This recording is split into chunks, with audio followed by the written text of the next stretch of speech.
Please be seated.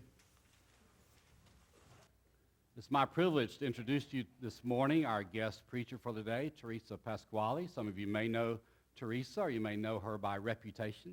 It's a good reputation, most of it, really.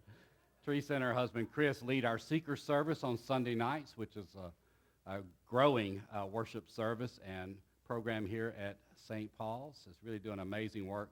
Very proud of that work. But she's also world famous, and I mean that sincerely. She travels all over the country, addressing many different aspects of Christian life for young adults and for other capacities as well. She's someone I've said now 3 times that I'm very jealous of, because she really gets to move with some movers and shakers around the church and is holding her own quite well. She's an author. She leads meditations online, lots of stuff going on in Teresa's life. Really happy to have her bring the message this morning. Thank you, Teresa. Thank you, Father David. As I said at the 2 other services where he introduced me so wonderfully, I cannot live up to all that he said, but I'll do my best to just maintain. It's wonderful to see so many people showing up on this holiday weekend where a lot of people have festivities and other things that they could be doing. To show up here and to be in this sacred space together is a beautiful thing.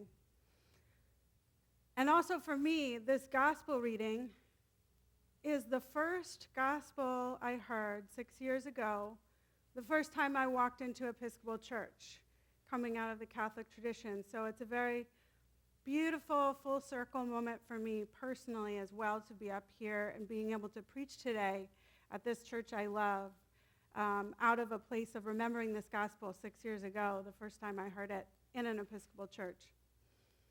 But also going into and moving through this weekend of festivities and celebrations for the 4th of July, it has me thinking very much about our place and our position as a church, as people of God and of faith in this world, in this nation. And it seems impossible for us as people of nation and faith to disengage one from the other. We see social liberty and politics as bound and tied together to our religion and our religious freedom so often.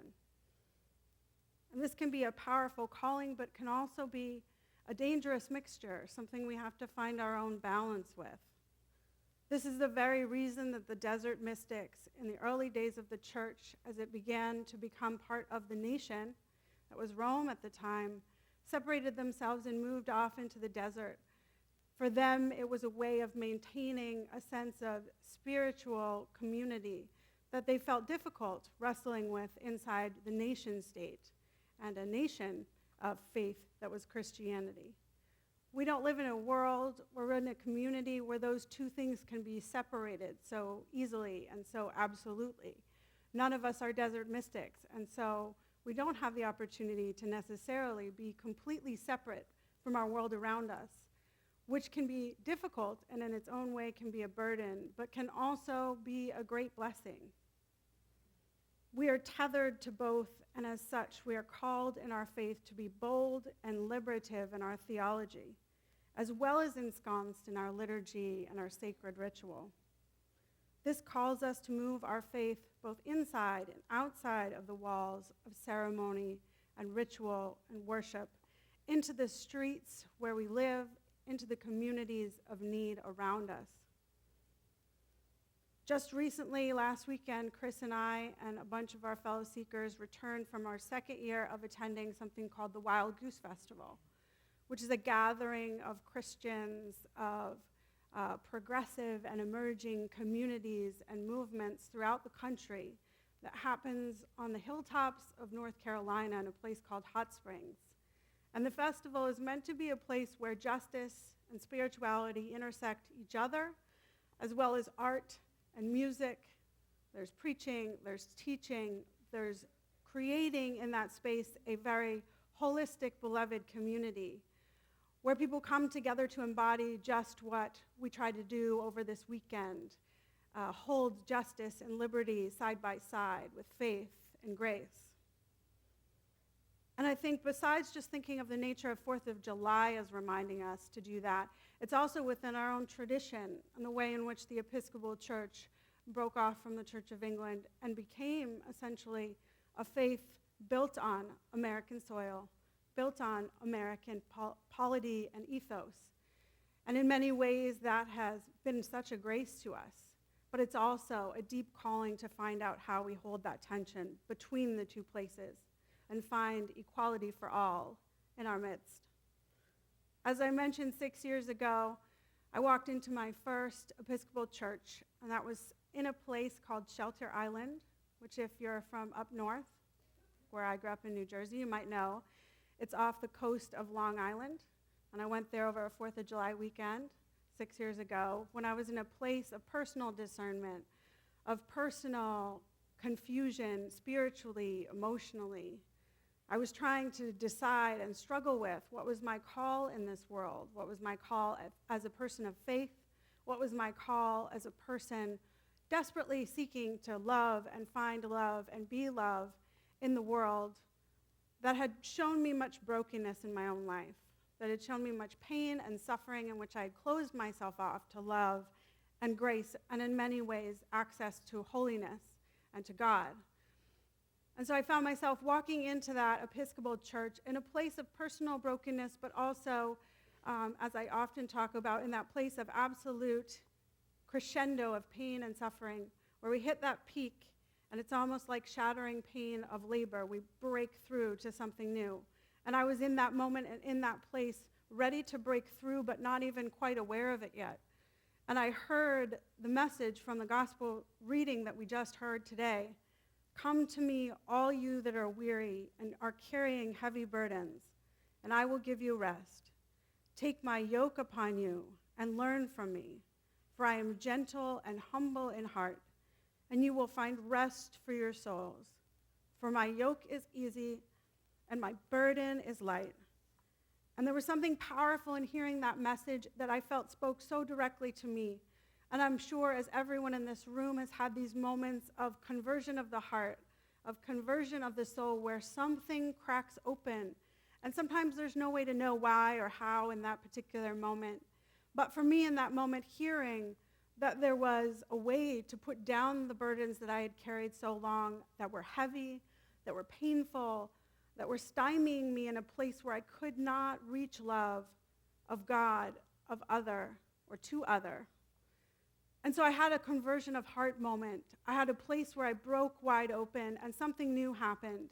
And I didn't know what it was going to bring, and I didn't know the purpose, but I knew I had to let go of whatever it was I was holding on to, that was fear, that was rage, that was resentment, and I had to move into a new space where things beyond my understanding could be possible in that yoke of God, in that yoke that Jesus speaks about, that is in its own way a burden, but there is a lightness in the grace of it. And out of that moment, I found myself called into a marriage to a wonderful man. I found myself called into ministry and work in the church that I could never have imagined myself doing. I found myself, as graciously Father David said, being able to go around the country and meet and speak with amazing people doing healing and powerful work, both for justice and transformation, in faith and also in polity.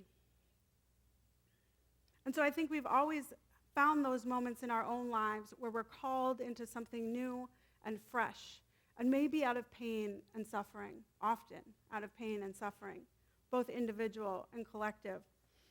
And I think that this 4th of July weekend is a reminder to all of us to that deep inner calling of where do we find the places that need liberation in our lives, in the worlds around us, in the people around us.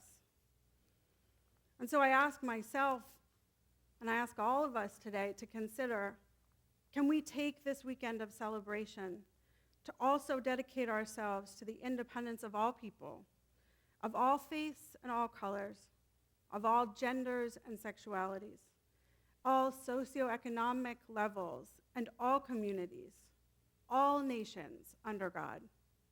Can we consider who is not free and set our course to work to unshackle them together with them? Can we call ourselves today into a promise to recommit to the work we have yet to do, and yes, in that, also remember how far we have come, but not to the point that we negate how far we have yet to go, as a people of God, as people of the nation that we sit in. And as we sit on the precipice of what I see as a need and a call for a new wave of civil rights and action and movement in the world for justice for all people, we are called to remember those who came before us and those who speak in the world of justice today, justice and faith moving together, of which there are more and more of those voices. Some of those being people I've been able to run across and meet with and engage with, people like Alexia Salvatierra doing faith-rooted organizing, Reverend William Barber in North Carolina doing the Moral Monday movement, people like Brian McLaren creating gatherings like the Cana Gathering for people to join together for justice and mission to help those in need. People like Sarah Watkins in Texas doing work for people with disability rights. Leilanda Lee in Colorado, the work she does locally and also for the church-wide organization of anti-racism. People like Sarah Eaglehart working on issues of the doctrine of discovery and learning a way that we can all work together to overcome the painful past of issues of slavery, of issues of genocide of Native peoples, and moving together as a church, as an Episcopal church and community to find a way out of that place. People like Richard Rohr, who created a school for action and contemplation, finding that balance and that tension in justice and in action. So I invite us all to find the ways in which we're called to act in God's name and in God's justice and in God's mercy in the world around us. As part of our Seekers community coming out of our second year going to the Wild Goose Festival together, we 30 plus each week who meet together and have sacred meal and liturgy and worship together plan to try to engage even deeper in this next year in the work of justice and that action in the world around us. And we hope that engagement will also create a greater union with this church, St. Paul's as a whole, where we can engage in things like the doctrine of discovery work or the Moral Monday movement that is now in Florida, or even the Voices Out of Darkness event, which we did 2 years ago, which we plan to do again this fall for awareness on trauma and addiction and people that suffer with mental health issues. So I ask us today to be in a moment where we all pause to consider what that sacred calling is to our own heart and how God is asking us to breathe his light and life into this hurting and often broken, but also beautiful and hopeful world. Amen.